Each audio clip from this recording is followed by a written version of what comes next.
Bonjour, je suis Marion de l'Alchimie des corps. Sacha m'a proposé une collaboration que j'ai acceptée avec beaucoup de plaisir. Je vous propose donc aujourd'hui un mini workflow autour du chien tête en bas. Je suis donc professeure de yoga et ma spécialité est l'alignement dans les postures, comment positionner correctement son corps dans les postures de yoga pour progresser sans se blesser. Vous pourrez retrouver mon travail sur ma chaîne YouTube et sur les réseaux sociaux, Instagram, Facebook, en cherchant l'alchimie des corps. Ceci étant dit, nous allons commencer notre pratique. Vous aurez besoin d'une couverture et d'une sangle. Si vous n'avez pas de sangle, vous pouvez prendre un foulard ou une ceinture de pantalon. Et comme c'est un mini workflow d'une dizaine de minutes, on va directement commencer à 4 pattes. Je vous invite donc à passer à 4 pattes, les genoux à l'aplomb du bassin, les pieds dans l'alignement des genoux. Si je regarde entre mes genoux, je ne vois pas mes pieds. J'amène les mains sous les épaules, le majeur dirigé vers l'avant du tapis, j'étale bien les doigts au sol. La même part de tarte entre chaque doigt. Je vérifie que l'intérieur de mes coudes se font face, qu'ils ne sont pas dirigés vers l'avant du tapis pour protéger mes articulations. L'intérieur de coude qui se fait face. Puis je presse fortement les mains dans la terre. J'engage les bras. J'installe mon souffle.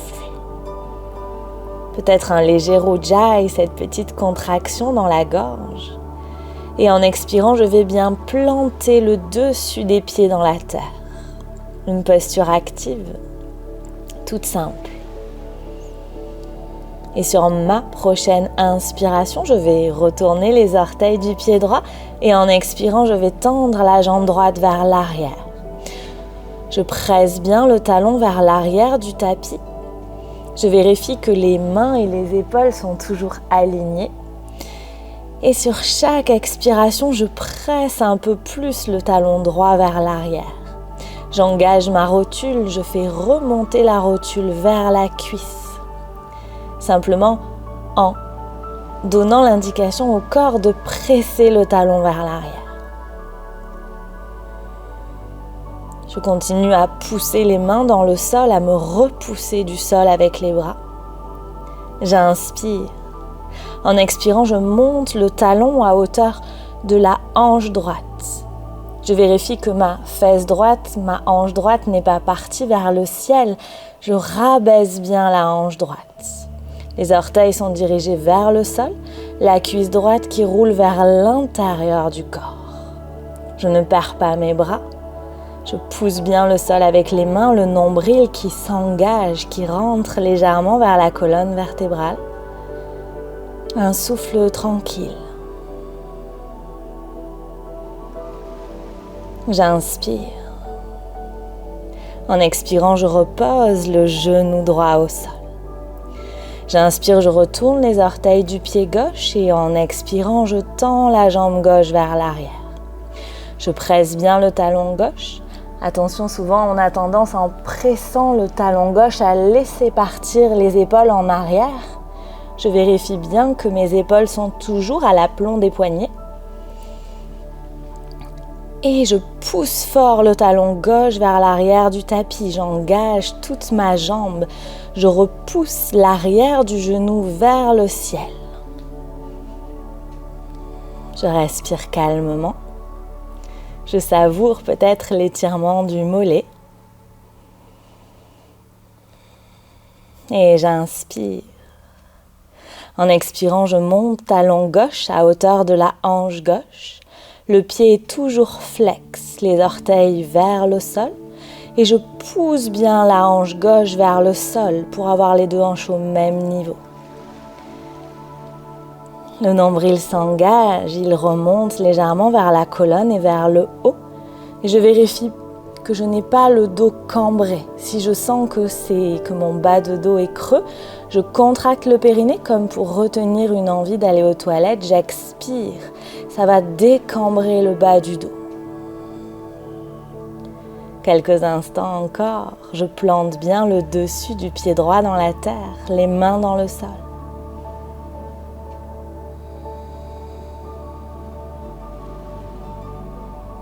Et en expirant, je repose, genou droit au sol. Puis je vais joindre les gros orteils, écarter légèrement les genoux et venir m'asseoir sur mes talons. Je vais placer mon dos, j'amène les mains au niveau de mes cuisses. Je fais rouler les épaules en arrière, je laisse les omoplates descendre vers le sacrum, vers le bas du dos. Les omoplates qui se rapprochent et qui descendent dans mon dos.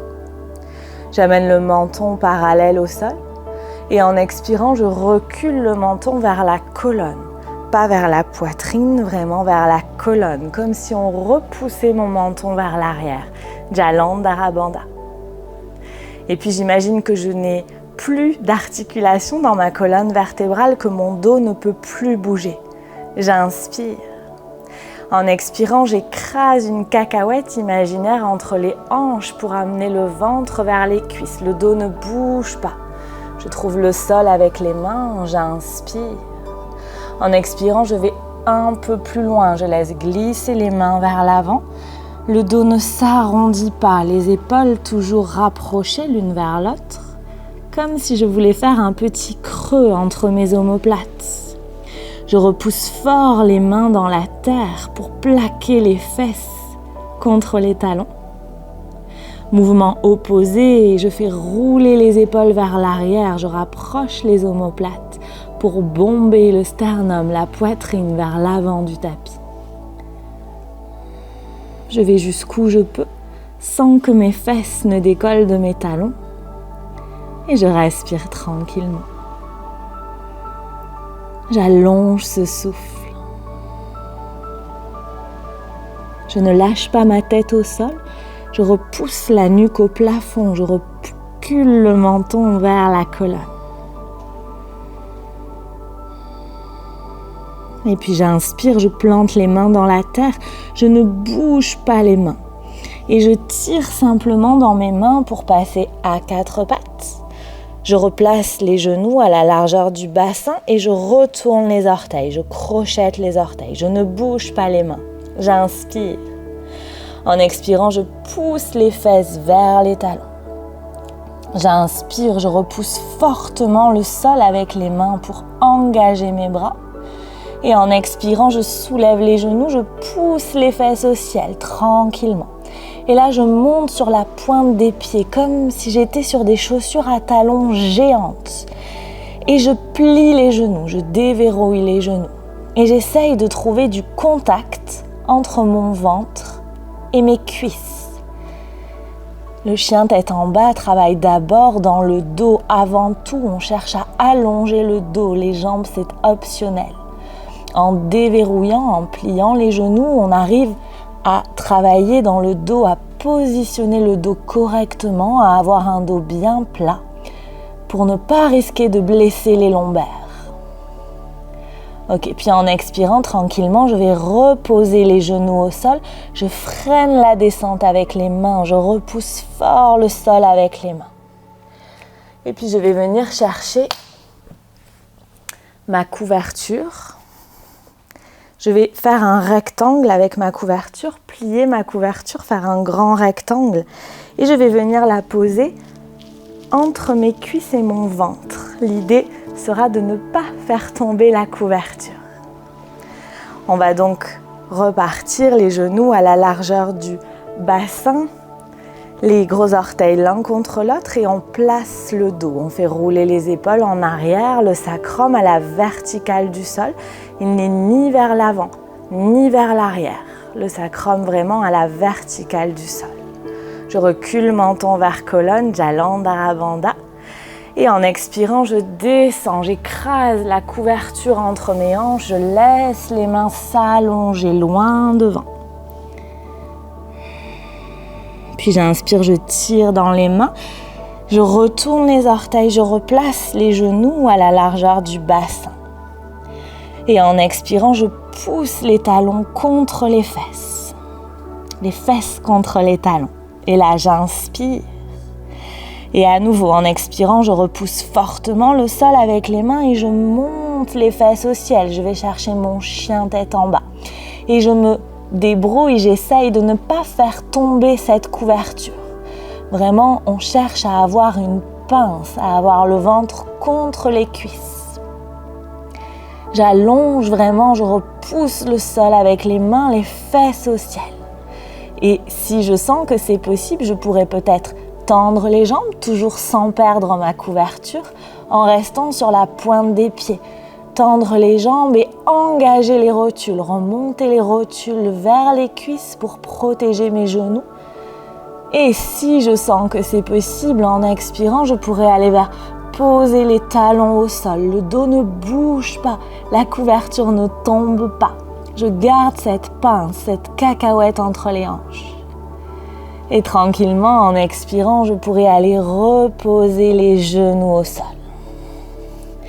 Et revenir m'asseoir sur mes talons pour enlever ma couverture.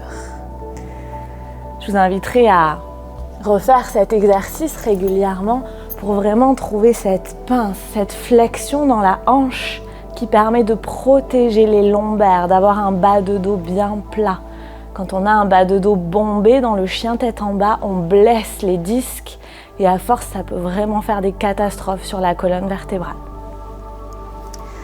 Maintenant, on va travailler la position des bras dans le chien tête en bas, qui est également souvent problématique. Les gens qui pratiquent beaucoup de yoga nous finissent par dire qu'ils ont des douleurs aux épaules ou aux coudes et c'est souvent à cause de la position des bras. Je vous inviterai donc à prendre une sangle, à faire une boucle avec votre sangle et à la régler à la largeur de vos épaules. Puis on va passer la sangle juste au-dessus des coudes. Et on va à nouveau venir se placer assis sur les talons dans la posture de l'éclair. Et en expirant, on retrouve cette sensation d'écraser la cacahuète entre les hanches, de descendre vers l'avant. Je vais jusqu'où je peux, les mains loin vers l'avant.